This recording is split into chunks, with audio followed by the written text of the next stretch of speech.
Fala aí galera, beleza? Mais um vídeo aí ó, do Cocinha aí ó. Já tá filmado aí ó, G5 aí. Vou mostrar pra vocês o que vou fazer.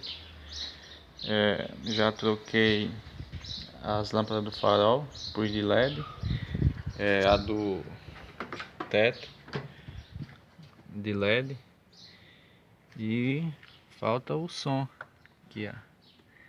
Sonzinho eu já tenho, vou mostrar pra vocês a caixinha.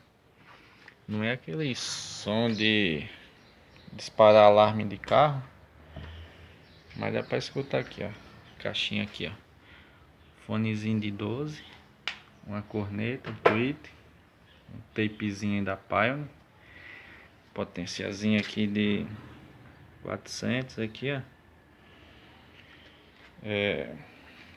Aí rapaziada, eu vou querer também ó, mudar aí o volantezinho.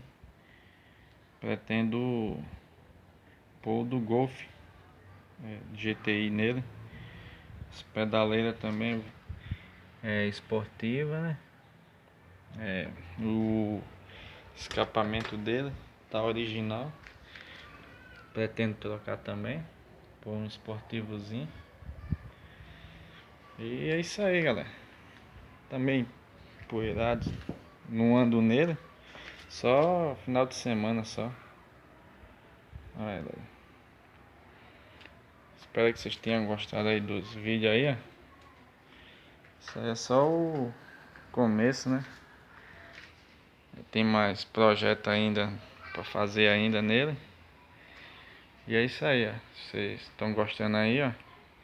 Deixa um likezinho aí, ó. Se inscreve no canal aí. Beleza? Valeu, galera.